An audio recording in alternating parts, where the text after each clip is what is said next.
নমস্কার বন্ধুরা, আশা করি সবাই ভালো আছেন।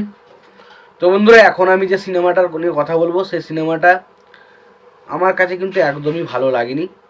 সিনেমাটার নাম হচ্ছে ভালোবাসার লাল গোলাপ। তো এটা একটা ত্রিকোণ প্রেমের সিনেমা, যেখানে আমরা শাকিব খান, অপু বিশ্বাস এবং পূর্ণিমা এই তিনটে মানুষের মধ্যে একটা ত্রিকোণ প্রেমের গল্প দেখতে পাই। তো সেই সিনেমাটার বিষয়ে আলোচনা অবশ্যই করব। তো তার আগে সিনেমাটার পরিচালক, প্রযোজক, সঙ্গীত পরিচালক হিসাবে কারা কাজ করেছেন সেই বিষয়টাকে দেখে নিই। তো তারপর নয় সিনেমাটা নিয়ে আলোচনা করা যাবে। তো এই সিনেমাটা রিভিউ করার আগে একটাই কথা বলবো আপনাদেরকে, যে আপনারা যদি চ্যানেলটায় নতুন হয়ে থাকেন অবশ্যই আপনারা চ্যানেলটা সাবস্ক্রাইব করে নেবেন। আর যদি আপনাদের ভিডিওটি ভালো লেগে থাকে অবশ্যই আপনারা লাইক, কমেন্ট, শেয়ার করতে ভুলবেন না। তো ভালোবাসার লাল গোলাপ ছবিটা রিলিজ করেছিল 2009 সালে। এই ছবির পরিচালক হিসেবে কাজ করেছিলেন মোহাম্মদ হোসেন জেমলি। ছবিটার প্রযোজক হিসেবে কাজ করেছিলেন খুসরুত আলম খসরু। ছবিটার সঙ্গীত পরিচালক হিসেবে যে কাজ করেছিলেন তার নাম হচ্ছে ইমন সাহা। ছবিটার গল্প লিখেছিলেন মোহাম্মদ হোসেন জেমলি এবং ছবিতে অভিনয় করেছিলেন শাকিব খান, অপু বিশ্বাস, পূর্ণিমা, কাজী হায়াত, রতন খান, রুবেয়া, ইলিয়াস কোবরা এবং আরও অনেকে।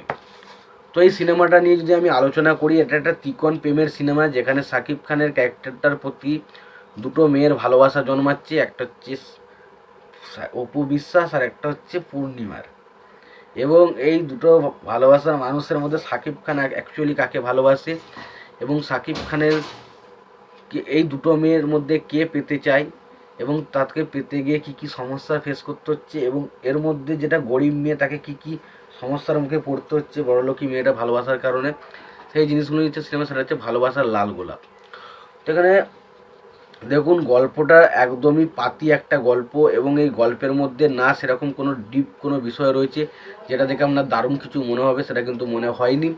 ছবির ব্যাকগ্রাউন্ড মিউজিক বা ব্যাকগ্রাউন্ড স্কোরের কথা বলে সেটা কিন্তু ঠিকঠাক। গানগুলো কিন্তু বেশ ভালো ছিল, প্রত্যেকটা গান ভালো এবং ইমনের মিউজিক যথেষ্ট ভালো। পাশাপাশি আমরা যদি দেখি শাকিব খান অপু বিশ্বাসের মধ্যে যে কেমিস্ট্রিটা ফুটে ওঠে, এটা কিন্তু সেই ছবির মধ্যে এই ছবির মধ্যেও কিন্তু দারুণভাবে ফুটে উঠেছিল। এবং পাশাপাশি আমরা যদি দেখি যে অ্যাকশন সিনগুলো, এগুলো কিন্তু প্রচণ্ড বেশি ওভার দ্য টপ ছিল। ছবিতে প্রচুর অ্যাকশন রয়েছে, বাট অ্যাকশনগুলো কিন্তু অত্যন্ত ওভার দ্য টপভাবে প্রেজেন্ট করা হয়েছে, সেগুলো আমার কিন্তু ভালো লাগেনি।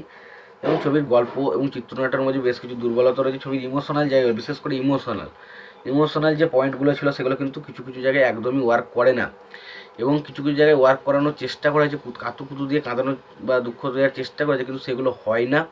তো ওভারঅল আমি এটুকুই বলবো, সিনেমাটা একটা ভালো সিনেমা বানানোর চেষ্টা করা হয়েছে, বাট সেটা কিন্তু কখনোই সাকসেসফুল হয়নি এবং ছবিটা কখনোই একটা ভালো সিনেমা বলা যায় না। তোমাদের সিনেমাটা কেমন লেগেছে জানিও। তোমাদের যদি ভিডিওটি ভালো লেগে থাকে অবশ্যই তোমরা লাইক, কমেন্ট, শেয়ার করে দিও। চ্যানেলটা নতুন হয়ে থাকলে অবশ্যই তোমরা চ্যানেলটা সাবস্ক্রাইব করে নিও, পাশে বেল আইকনটা অবশ্যই প্রেস করে দিও। ভালো থেকো, সুস্থ থেকো, দেখা হচ্ছে পরবর্তীতে।